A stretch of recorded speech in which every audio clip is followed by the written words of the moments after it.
വാഴക്കോട് ബ്രാഹ്മണ സമുദായ കൂട്ടായ്മയായ യോഗക്ഷേമ സഭ കാഞ്ഞങ്ങാട് ഉപസഭ യുവജന സഭ ഓണാഘോഷവും അനുമോദന സദസ്സും സംഘടിപ്പിച്ചു. ഓണപ്പൊലിമ 2025 വാഴക്കോട് ശ്രീ സുബ്രഹ്മണ്യ സ്വാമി ക്ഷേത്ര ഓഡിറ്റോറിയത്തിൽ വെച്ചാണ് സംഘടിപ്പിച്ചത്. വാഴക്കോട് ബ്രാഹ്മണ സമുദായ കൂട്ടായ്മയായ യോഗക്ഷേമ സഭ കാഞ്ഞങ്ങാട് ഉപസഭ യുവജന സഭ ഓണാഘോഷം വിവിധ പരിപാടികളോടെയാണ് സംഘടിപ്പിച്ചത്. അനുമോദന സദസ്സും നടന്നു. യോഗക്ഷേമ സഭ കാസർഗോഡ് ജില്ലാ സെക്രട്ടറി ഗോവിന്ദൻ നമ്പൂതിരി തെക്കില്ലം ഉദ്ഘാടനം നിർവഹിച്ചു. യോഗക്ഷേമ സഭയെക്കുറിച്ച് രണ്ട് വാക്ക് പറയാതെ നമുക്ക് മുന്നോട്ട് പോകാൻ കഴിയില്ല. കാരണം കേരളത്തിലെ ബ്രാഹ്മണരുടെ ഒരു കൂട്ടായ്മയുടെ ഏറ്റവും വലിയ സംഘടനയാണ് യോഗക്ഷേമ സഭ. നമ്മുടെ സഭ ഒരു 3 ടയർ സിസ്റ്റമാണ്. സംസ്ഥാന സഭ, ജില്ലാ സഭ, ഉപസഭ.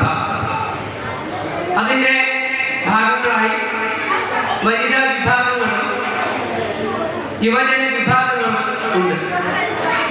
എല്ലാവരും കൂട്ടായ പ്രവർത്തന ഫലമായിട്ടാണ് നമ്മുടെ വിവിധങ്ങളായ പ്രവർത്തനങ്ങൾ ഇന്ന് കേരളത്തിൽ നടന്നു വരുന്നത്. നമുക്കൊക്കെ അറിയാം, യോഗക്ഷേമ സഭ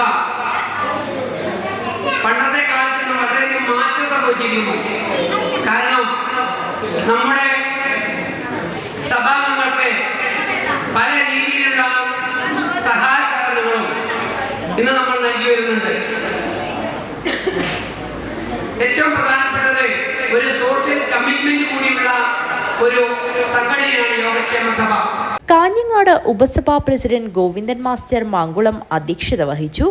കാസർഗോഡ് ജില്ലാ വൈസ് പ്രസിഡന്റ് KN ശ്യാമള ആശംസകൾ അർപ്പിച്ച് സംസാരിച്ചു. ഉപസഭാ സെക്രട്ടറി ഗോവിന്ദൻ പുതുമന സ്വാഗതവും യുവജന സഭാ പ്രസിഡന്റ് ശ്രുതി T നന്ദിയും പറഞ്ഞു. യോഗക്ഷേമ സഭ അംഗങ്ങൾക്കുള്ള ഓണക്കിറ്റ് വിതരണവും വിവിധ പരീക്ഷകളിൽ ഉന്നത വിജയം നേടിയ സഭാംഗങ്ങളുടെ മക്കൾക്കുള്ള ഉപഹാര സമർപ്പണവും നടന്നു. തുടർന്ന് തിരുവാതിര, കൈകൊട്ടിക്കളി, നൃത്യങ്ങൾ, കായിക മത്സരങ്ങൾ എന്നിവയും നടന്നു. വിവിധ കലാപരിപാടികൾ ഏറെ ശ്രദ്ധേയമായി. News bureau, Kanhangad.